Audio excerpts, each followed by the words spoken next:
ಹಸುಗಳನ್ನು ಗೋಮಾತೆ ಅಂತೇಳಿ ನಾವು ಪೂಜಿಸ್ತೀವಿ. ಮುಕ್ಕೋಟಿ ದೇವರನ್ನು ನಾವು ಕಾಣ್ತೀವಿ.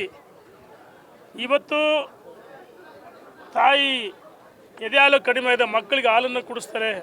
ಹಸುವಿನ ಗೋವಿನ ಗೋಪೂಜೆ ಮಾಡ್ತೀವಿ.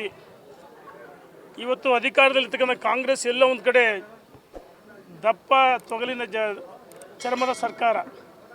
ಈ ಸರ್ಕಾರಕ್ಕೆ ಪಂಚೇಂದ್ರಿಯಗಳಿಲ್ಲ. ಈ ಸರ್ಕಾರಕ್ಕೆ ಗೋ ಶಾಪ ತಟ್ಟುತ್ತೆ, ಹಿಂದೂಗಳು ಶಾಪ ತಟ್ಟುತ್ತೆ, ದೇವಾನುದೇವತೆಗಳ ಶಾಪದಿಂದ ಈ ಸರ್ಕಾರ 100ಕ್ಕೆ 100 ಪತನ ಆಗುತ್ತೆ ಅಂತೇಳಿ ಕಿಚ್ಚೆ ಪಡ್ತೀನಿ. ಈ ಏನು ಮೊನ್ನೆ ಚಾಮರಾಜಪೇಟೆಯಲ್ಲಿ ನಡೆದಂಥ ಘಟನೆಯನ್ನು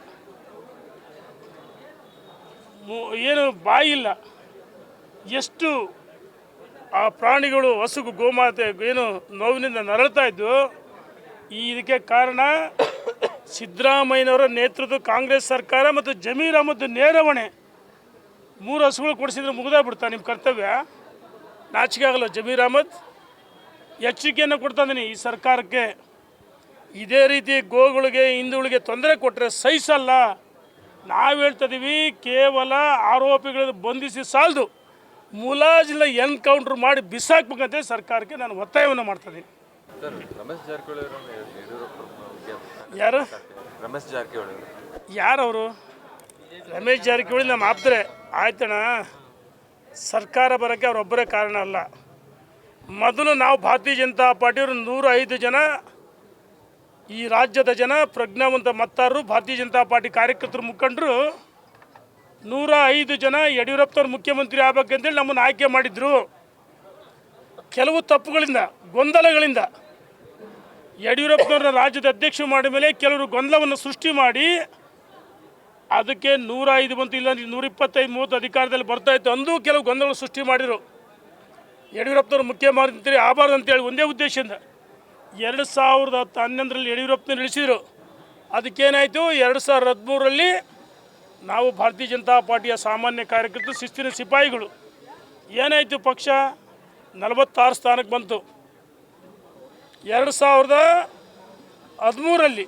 ಅದಾದ ನಂತರ ನರೇಂದ್ರ ಮೋದಿಯವರು, ಅಮಿತ್ ಶಾ ಯಡಿಯೂರಪ್ಪನವ್ರನ್ನ ಭಾರತೀಯ ಜನತಾ ಪಾರ್ಟಿ KGP ಕಡೆ ವಾಪಸ್ ಕರೆತಂದು ರಾಜ್ಯದ ಅಧ್ಯಕ್ಷರು ಮಾಡಿದರು. ಕೆಲವರು ಗೊಂದಲಗಳನ್ನು ಸೃಷ್ಟಿ ಮಾಡಿದರು. ಅದರ ಪ್ರತಿಫಲ 105 ಬಂತು. ಯಾವ ಕಾಂಗ್ರೆಸ್ಸಿನ, JDSನ BC ಪಾಟೀಲ್ ಇರ್ಬೋದು, ಬೈರತಿ ಬಸವರಾಜ್ ಇರ್ಬೋದು, ಆನಂದ್ ಸಿಂಗ್ ಇರ್ಬೋದು, ಭಾಳಷ್ಟು ಜನ ಕಾಂಗ್ರೆಸ್ಸು JDS ತೊರೆದು BJP, ವಿಶ್ವನಾಥ್ ಒಳಗೊಂಡಂತೆ ಸೇರ್ಪಡೆ ಆದರು. BJP ಅಂದು ಯಡಿಯೂರಪ್ಪನ ನೇತೃತ್ವದಲ್ಲಿ 17 ಜನ ಆಯ್ಕೆಯಾದರು. ಅದಕ್ಕೆ ಯಡಿಯೂರಪ್ಪನವರ ಮುಖ್ಯಮಂತ್ರಿ ಆಗಬೇಕಂತೇಳಿ ಆ ಉಪಚುನಾವಣೆಗಳಲ್ಲಿ ಅವ್ರನ್ನೂ ಗೆಲ್ಲಿಸಿದರು. ಅದೇ 2021ರಲ್ಲಿ ಯಡಿಯೂರಪ್ಪನ ನಡೆಸಿದ್ದಕ್ಕೆ ಭಾರತೀಯ ಜನತಾ ಪಾರ್ಟಿ 66 ಸ್ಥಾನಕ್ಕೆ ಬಂತು. ಇದನ್ನು ಅರ್ಥ ಮಾಡಿಕೊಳ್ಬೇಕು. ಈ ರಾಜ್ಯದ ಜನ ಯಡಿಯೂರಪ್ಪ ಮಾಸ್ ಲೀಡ್, ಪ್ರಶ್ನಾತೀತ ನಾಯಕ, ಕೇವಲ ವೀರಶೈವ ಲಿಂಗಾಯತ ಸಮುದಾಯಕ್ಕೆ ಸೇರಿಲ್ಲ, ಎಲ್ಲ ವರ್ಗದವರಿಗೆ ಸಾಮಾಜಿಕ ನ್ಯಾಯ ಅಂತ ಕೊಟ್ಟಂಥ ಅಂದು ಬಸವಣ್ಣ, ಇಂದು ಯಡಿಯೂರಪ್ಪ. ಅದಕ್ಕೋಸ್ಕರ ರಾಜೀನಾಮೆ ಕೊಟ್ಟು BJP ಸೇರಿದರು.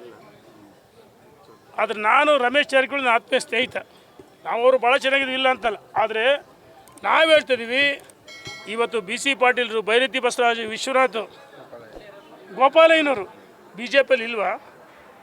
ಎಲ್ಲ ಒಂದು ಕಡೆ ರಮೇಶ್ ಜಾರಕಿಹೊಳಿ ಮತ್ತು ಕೆಲವ್ರ ಮೇಲೆ ಏನು ಬಂದೂಕಿಟ್ಟು ಹೊಡೆಯೋಕ್ಕೆ ಪ್ರಯತ್ನ ಮಾಡ್ತಿದ್ದಾರೆ, ಗುಂಡು ಹೊಡೆಯೋಕ್ಕೆ ಪ್ರಯತ್ನ. ಆದರೆ ನಾವು ಹೇಳ್ತಿದ್ದೀವಿ, ರಮೇಶ್ ಜಾರಕಿಹೊಳಿ ಅವರೇ, ನೀವು ರಾಜಕಾರಣಕ್ಕೆ ಕಣ್ಣು ಬಿಡೋಕ್ಕಿಂತ ಮುಂಚೆ ಯಡಿಯೂರಪ್ಪನವರು ಈ ರಾಜ್ಯದಲ್ಲಿ ಕಾಲಿಗೆ ಚಕ್ರ ಕಟ್ಟಿಕೊಂಡು ತಿರುಗಿದರು. ಕಾಲಿಗೆ ಚಕ್ರ ಕೊಂಡು ತಿರುಗಿ ಭಾರತೀಯ ಜನತಾ ಪಾರ್ಟಿ ಅಧಿಕಾರಕ್ಕೆ ತಂದಂಥ ಒಬ್ಬ ಮಹಾನ್ ನಾಯಕ ಅಟಲ್ಜಿಯವರು, ಅದ್ವಾನಿಜಿಯವರು, ಉಮಾಭಾರತಿ, ಸುಷ್ಮಾ ಸ್ವರಾಜು, ಅನೇಕ ರಾಜನಾಥ್ ಸಿಂಗ್ ಹಿರಿಯರ, ಗಡ್ಕರಿಯವರ ಆಶೀರ್ವಾದದಿಂದ ಯಡಿಯೂರಪ್ಪನವರು ಕರ್ನಾಟಕದಲ್ಲಿ ಭಾರತೀಯ ಜನತಾ ಪಾರ್ಟಿಯನ್ನು ಕಟ್ಟಿ ಬೆಳೆಸಿದ ನಾಯಕರ ಬಗ್ಗೆ ಹಗುರವಾಗಿ ಮಾತಾಡಿದರೆ ನಾವು ರಾಜ್ಯದ ಜನ ಸಹಿಸಲ್ಲ.